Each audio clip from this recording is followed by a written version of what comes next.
This proceed further. conference will now be recorded. Any questions? No questions, Irfan. I'm good. Now, Yes. in this class, we are. Sorry, Yeah. go ahead, please.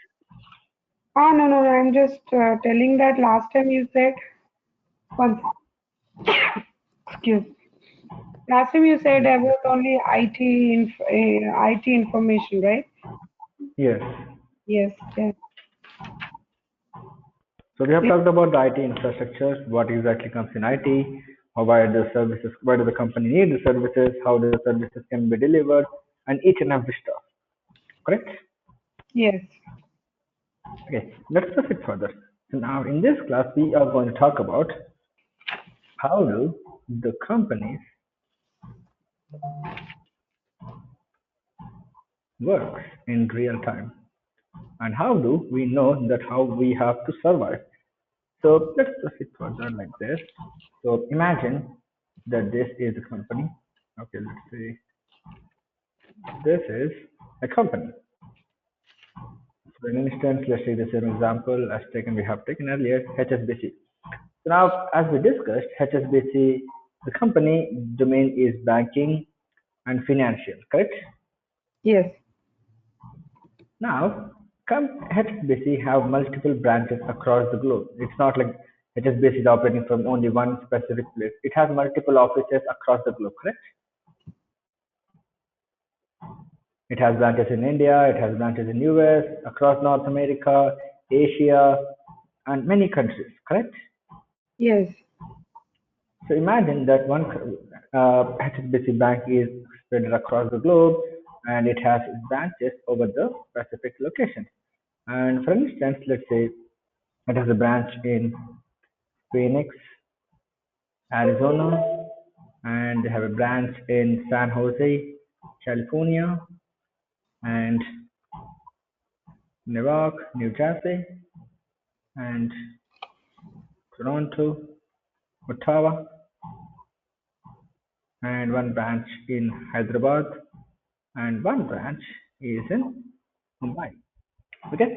Now, as HSBC is a banking and financial company, so does it mean that it needs IT services or it doesn't? It needs IT services, correct? I didn't get you. Can you repeat that once again? So, yeah. So, as HSBC is into financial and banking domain, does it mean that HSBC company need the IT services or they don't? They do. Yes. They do. For Yeah. some other reason, they do need the specific things. Yes. So now, imagine that there's a company who is providing the IT services to HSBC. Okay, and that company, you can take an example for, let's say, Accenture. Okay, so Accenture is providing the IT services to HSBC. Now, what will be the communication between, how can they communicate with both the companies? Imagine HSBC company wants to report any issue to Accenture. What are the ways of communication or what are the modes of communication?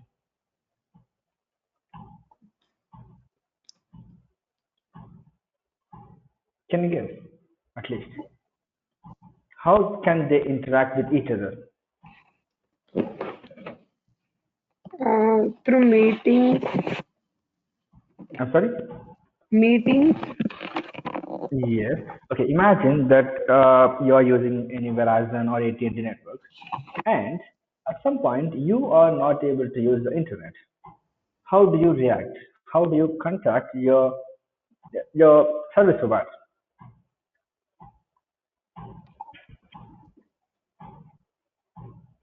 You got my question, correct? Yes. Like without internet and without anything, how they have to connect? How they will connect? No. Imagine that one of your application in your bank is not working, or anything which you have been using is not working. So how you are going to communicate to a service provider? You can call them, correct? Customer Or you care. can email them, Yes. or you can chat with them. and you can walk into the store and say that, hey, I'm not able to use these services, correct? Yes. So these are the ways of communication between one company and other. But if it is a non-IT company, these ways of communication will be perfect. Imagine that it is a telecom service provider or anything. This works just fine. Okay, so if you are going to call to a customer care executive, so what are the things they are going to say?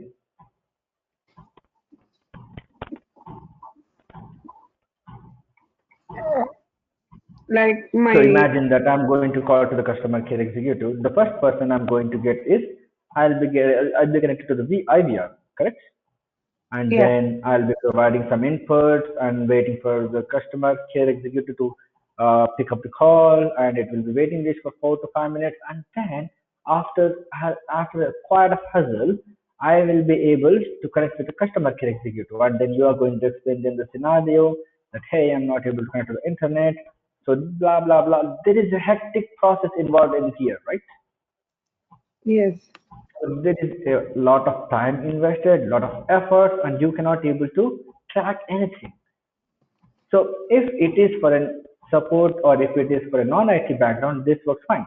But in the IT industry, if you want to communicate to your service provider, it has to be very precise, very fast, and very accurate. Okay, imagine that HSBC is Accenture is providing the services to HSBC, and all of a sudden HSBC server is down, and the people of HSBC in one area is not able to access the internet or not able to access the application.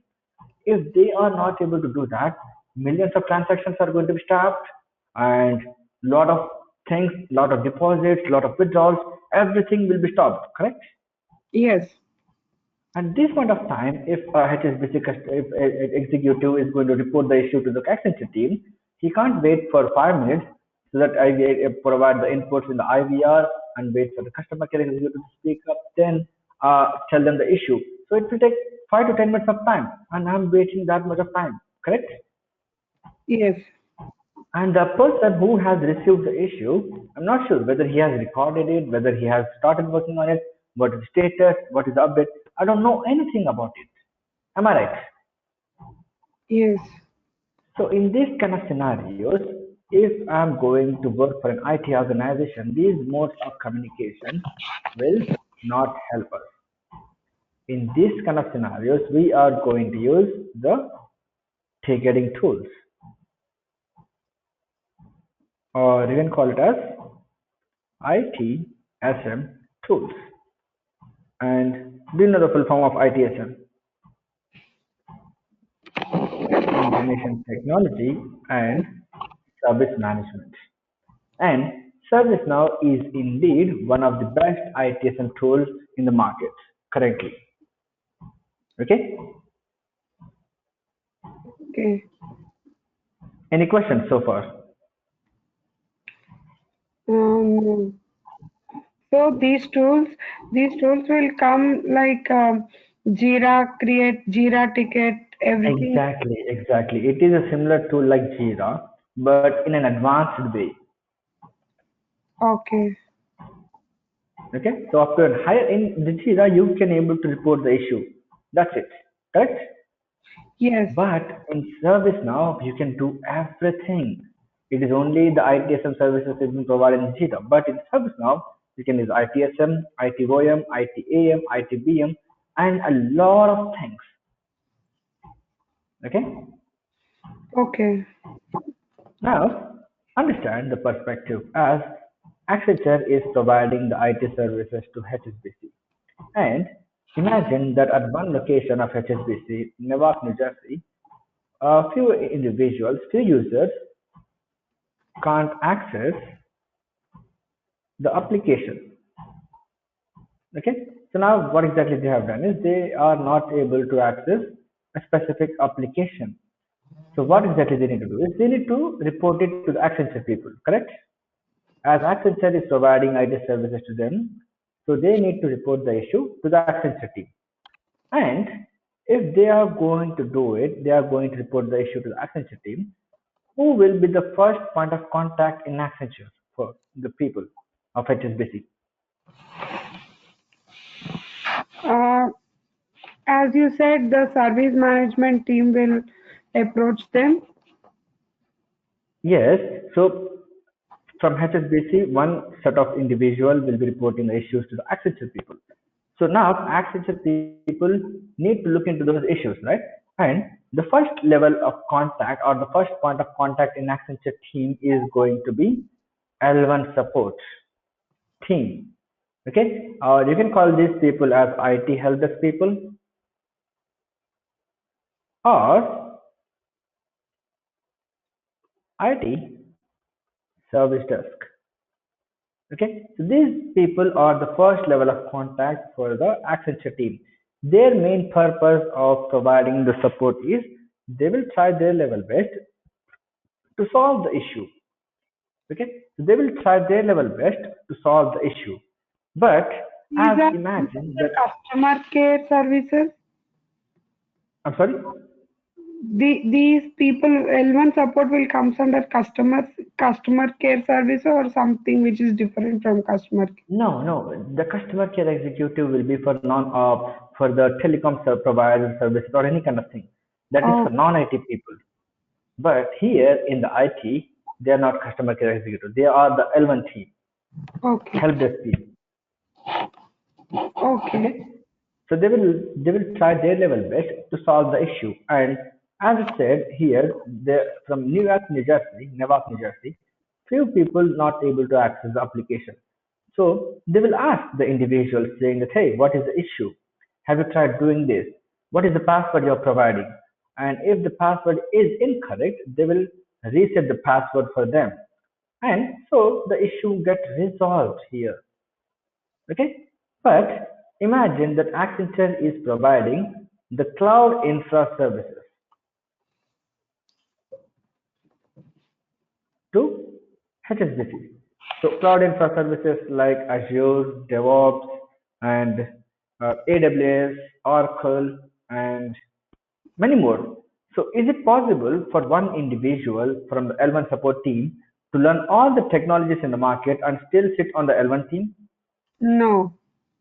No, right? One person cannot learn multiple technologies and still sit on the L1. So if the issue is about their belt, what exactly they are going to do is they will not able to solve the issue. Imagine from one location, from Phoenix, the customer says that, hey, uh, Azure server is down. So I've tried to restart it, but still it is not running, and the people are not able to access the application. So they will try their level best to solve it, but as they are not much into technical, they will not able to resolve the issue. Then what exactly they are going to do is they are going to analyze the issue and they are going to categorize it, meaning that they will try to analyze what is the issue, why exactly this issue is going to be caused. Then they will try to categorize it. What is the department of this issue? Why? How can I categorize it? As they are saying that the Azure application server is down. So they can say that, hey, this belongs to the Azure category. And once they are able to analyze and they are going to categorize, they will escalate that issue to the next level team. And that team, we are going to call them as L2 support. So, Okay. see, you said the categorize means like how they are going to categorize. Is there any separate tool to see which we No, is going wrong no, or no. There will not be separate tool. It's just imagine that they are saying that Azure server is down. So by okay, they can able to understand that Azure is a categorization. So the categorization is nothing but which technology does it comes under, which team is have to work on this ticket or oh, have to work on this issue. okay, Okay, as you are providing the cloud infra services, so there are many services that have been provided in the cloud. One is Azure, one is AWS, one is Salesforce, and Oracle, and many more. Now they have to categorize this issue belongs to which team. that has to categorize. So as I said, Azure,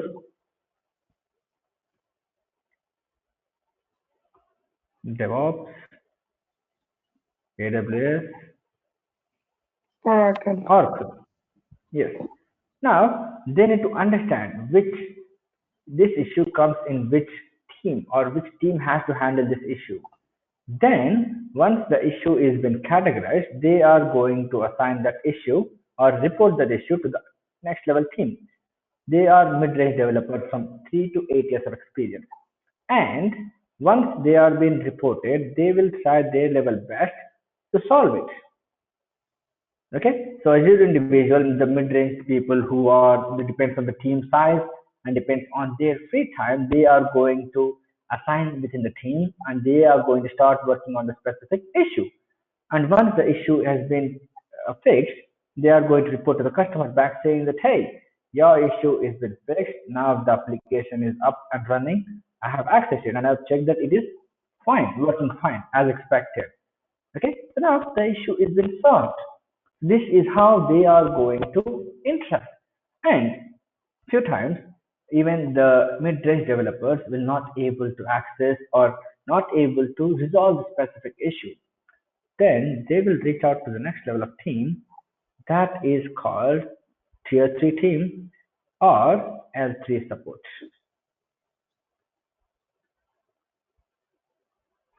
Okay, L3.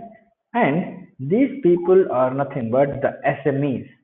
So do you know what is an SME?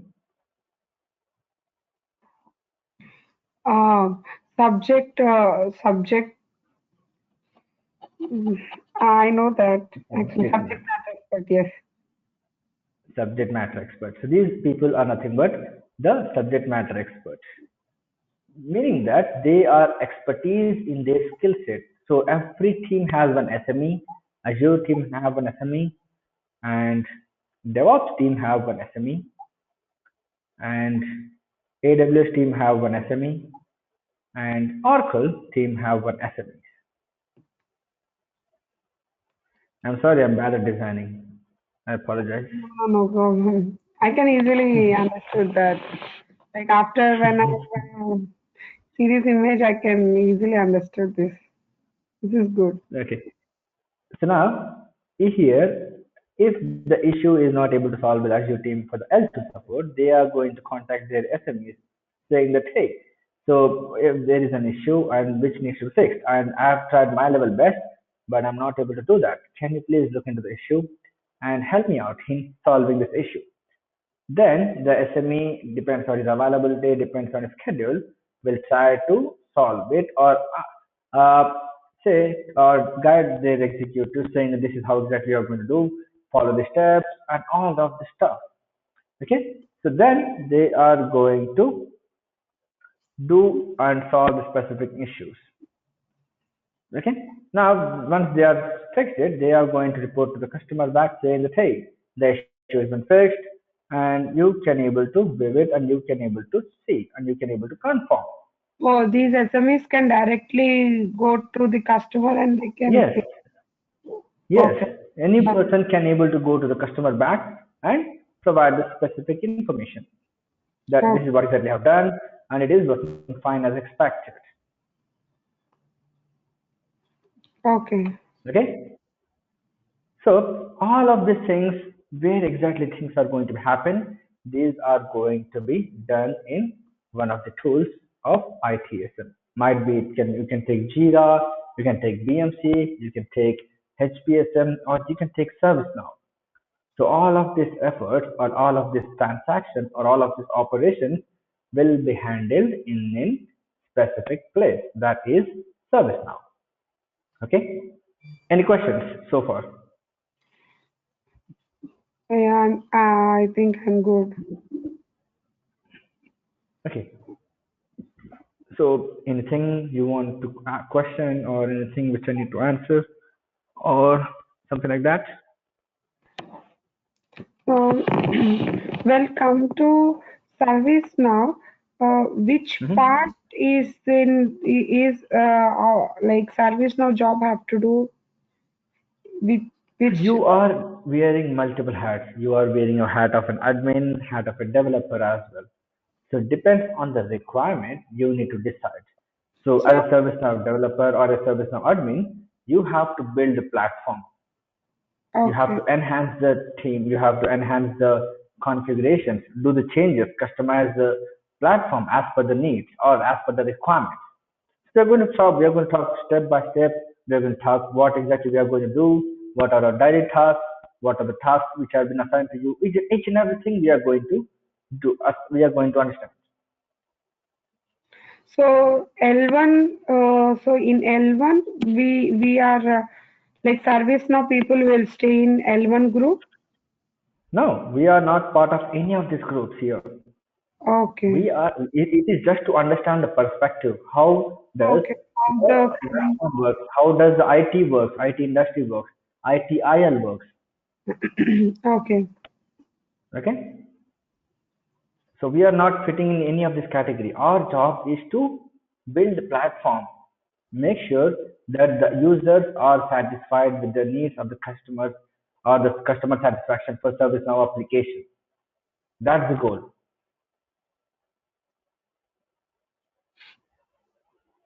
Okay. Okay. Yeah. Sure. Sure. Let's connect again tomorrow, and we're going to understand why we have to use ServiceNow and what are the competitors, what are the versions, where do we learn the ServiceNow, and each and everything. Okay? Yeah. Sure. If Sure. you are free, can we continue the class? I'm sorry? If you are free, can we continue the class for still like I'm having half an hour time? I didn't get you. Can you please come again? I'm sorry. Sorry. If you are free, can we continue the class today? Now, Yes. If you are oh, okay. okay. Let's go step by step. That's what I prefer. Okay. Yeah. Because if Okay. I'm going to give too much information, you might get confused. Okay, fine. Okay. Okay? Okay. Sure. Thank you. Thanks, Aditya. Yeah. Once we pick up the pace, I'll be continuing 2 hours straight. That won't be a problem. Yeah, sure. Okay? Okay. Sure. So by tomorrow, 2:30 or 3 should I have to join? Let's go by 2:30 itself. Okay. Sure. Thanks. Thank Bye. you. Thank you, Sam. Bye bye. Bye. Bye.